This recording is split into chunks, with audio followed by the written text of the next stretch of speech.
मेरा नाम विहान है। मैं यूट्यूब पे डरावनी कहानियों का एक शो चलाता हूँ। लोग मुझे डार्क वॉइस के नाम से जानते हैं। लोग मेरी कहानियों से ज्यादा मेरी भारी और डरावनी आवाज के दीवाने हैं। मेरा नाम विहान है।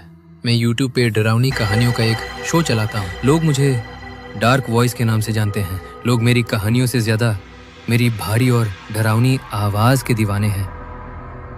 उस रात करीब 1:45 बज रहे थे। मैं अपने साउंड प्रूफ स्टूडियो रूम में बैठा था।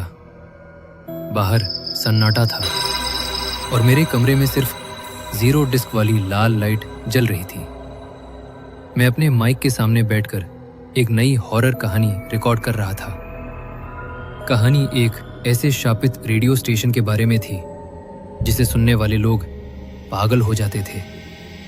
मैंने हेडफोन पहने, माइक ऑन किया और अपनी भारी आवाज में बोलना शुरू किया।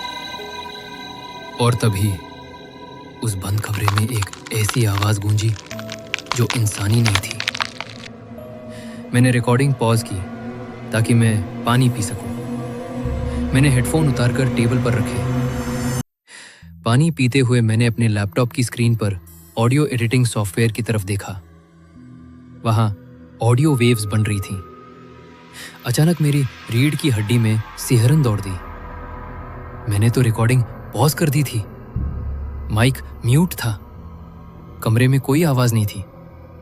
फिर सॉफ्टवेयर में ऑडियो वेव्स क्यों ऊपर नीचे हो रही थी?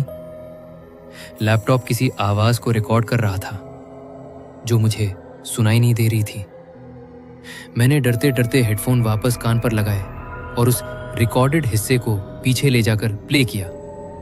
पहले कुछ सेकंड सिर्फ सन्नाटा था।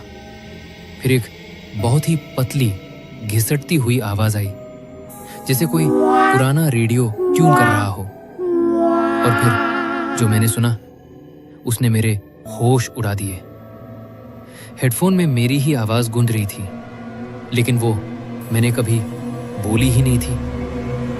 आवाज कह रही थी, विहान, पानी का गिलास नीचे रखो और पीछे की तरफ मत देखना, मैं आ गई हूं।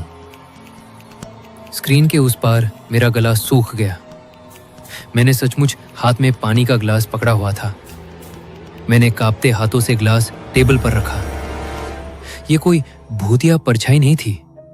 ये कुछ ऐसा था जो मेरे डिजिटल सिस्टम के अंदर घुस चुका था। मैंने डर के मारे लैपटॉप को बंद करना चाहा, लेकिन कर्सर अपने आप मूव होने लगा। उसने ऑडियो फाइल को रिवर्स करके प्ले कर दिया।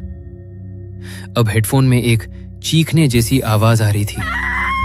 वो आवाज तेज होती गई, इतनी तेज कि मेरे कान के पर्दे फटने लगे। मैंने झटके से हेडफोन उतारकर फेंक दिए, लेकिन खौफ अभी खत्म नहीं हुआ था। हेडफोन उतारने के बाद भी वो आवाज बंद नहीं हुई। वो आवाज अब मेरे बंद पड़े स्पीकर से नहीं, बल्कि मेरे खुद के गले से निकल रही थी। मेरा जबड़ा अपने आप हिल रहा था और मेरे मुंह से किसी बूढ़ी औरत की डरावनी हंसी निकल रही थी। मैं अपनी ही बॉडी का कंट्रोल खो चुका था। वो चीज जो अब तक सिर्फ एक डिजिटल आवाज थी, साउंड वेव्स के जरिए मेरे शरीर के अंदर आ चुकी थी। लैपटॉप की स्क्रीन पर अब खुद ब खुद टाइप हो रहा था, थैंक यू विहान, तुम्हारी आवाज बहुत अच्छी है।